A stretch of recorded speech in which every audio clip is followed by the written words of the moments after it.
1991 সালে বিএনপি যখন ক্ষমতায় আসে, বিএনপির আসন সংখ্যা কম ছিল ক্ষমতায় আসার জন্য। যে আসন পেয়েছিল এই আসন নিয়ে সরকার গঠন করতে পারত না। জামাত ইসলামের সাহায্য নিয়ে তখন সরকার গঠন হয়েছিল। তখন তো জামাত ইসলামের গায়ে গন্ধ ছিল না। আপনি কথা শুনে নেন, সব উত্তর দিয়ে দেব। তখন তো জামাত ইসলামের গায়ে কোনো গন্ধ ছিল না। এরশাদ বিরোধী আন্দোলনে 3টা জোট ছিল। একটা ছিল 7 দলীয় ঐক্য জোট। প্রথম যখন গঠিত হয়, এটা চেয়ারম্যান ছিলাম আমি 7 দলীয় ঐক্য জোটের। বিএনপির ছিল 14 দলীয় ঐক্য জোট, জামাত একটা আলাদা জোট।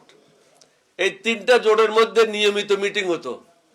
3টা জোটে একসাথে মিলে এরশাদের বিরুদ্ধে আমরা আন্দোলন করেছি। তখন তো জামাতের গায়ের থেকে কোনো গন্ধ বাইরেও নেই। তারপরে আসেন 1986 সালে আওয়ামী লীগ এবং জামাত মিলে এরশাদের সময় নির্বাচন অংশগ্রহণ করে তারা সংসদে গিয়েছিল। তখনও জামাতের গায়ে গন্ধ ছিল না। 91 সালে বিএনপি যখন সরকার গঠন করলো, তারা তখন পাক পবিত্র হয়ে গেল। 96 সালে জামাত এবং আওয়ামী লীগ মিলে বিএনপির বিরুদ্ধে সংগ্রাম করলো অন্তর্বর্তীকালীন সরকার করার জন্য বা কেয়ারটেকার সরকার করার জন্য।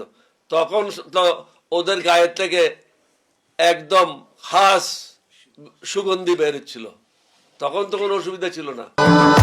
ভবিষ্যৎ হোক নিরাপদ, বিনিয়োগ হোক বিশ্বস্ত, আর আমার পছন্দ সল্ট বে। ওয়েলকাম টু সল্ট বে। এখন আসেন 2001 সালে, এই যে রিদওয়ান আহমদ চলে গেল, রিদওয়ান আহমদের সাথে তো নিজামী সাহেব মন্ত্রী ছিল, মোজাহের সাহেব মন্ত্রী ছিল। তাদের বিরুদ্ধে কোনো দুর্নীতির অভিযোগ নাই।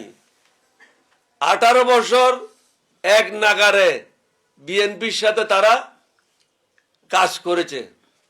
2018 সালে জামাতে ধানের শীষ নিয়ে নির্বাচন করেছে।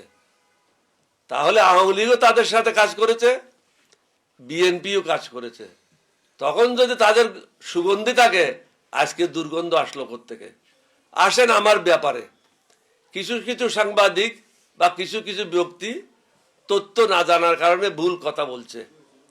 2001 সালে আমাকে সাতকানিয়া আসন না দেওয়ার কারণে, আমার স্ত্রীর জন্য একটা, আমার জন্য একটা না দেওয়ার কারণে আমি জামাতের বিরুদ্ধে বিদ্রোহ করেছিলাম। আমি মনে করি তাদেরকে অনুরোধ করব, এই ধরনের মিথ্যা কথা বললে দোজখে যাবেন। আমার স্ত্রী কখনো নমিনেশন চায় নাই 2001 সালে। এটা মোট ঘটনাটা হয়েছিল, আমি গিয়েছিলাম বাগদাদে হযরত আব্দুল কাদের জিলানীর দরবারে। ওখান থেকে আমি গেলাম নবী করিম সাল্লাল্লাহু আলাইহি ওয়াসাল্লামের দরবারে। মদিনা থেকে গেলাম মক্কা। মক্কা থেকে ঢাকায় যখন অবতরণ করি, তখন দেখি চট্টগ্রাম 15 আসন বর্তমানে যেটা আছে সাতকানিয়া লোহাগাড়া, এটা জামাতকে দেওয়া হয়েছে। আমি হঠাৎ আশ্চর্য হলাম। বিএনপি সরকার গঠন করতে পারে না 96 সালে, কারণ বিএনপির 28 জন মন্ত্রী নির্বাচনে জয়লাভ করতে পারে নাই। অথচ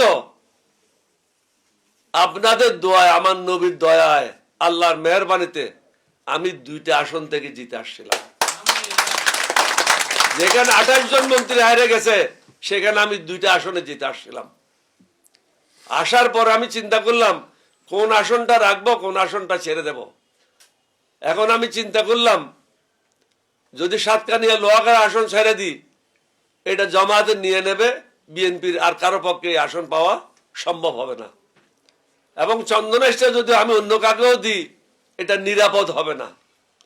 তখন আমি আমার স্ত্রীকে রাজি করাইলাম, তুমি শুধু একটা দস্তখত করো, মাঝে মাঝে শুধু আমার সাথে সংসদে যাবে, আর কোনো কিছু করতে হবে না। বাকি কাজ সংসদ সদস্য হিসাবে তোমার যেটা দস্তখত করার কথা, আমি তোমার প্রাইভেট সেক্রেটারি হিসাবে কাজ করে তোমার কাছে নিয়ে আসবো, তুমি শুধু দস্তখত করে দিবা। কিন্তু জনসমক্ষে তোমার যাওয়ার কোনো প্রয়োজন নাই। তাহলে দেখেন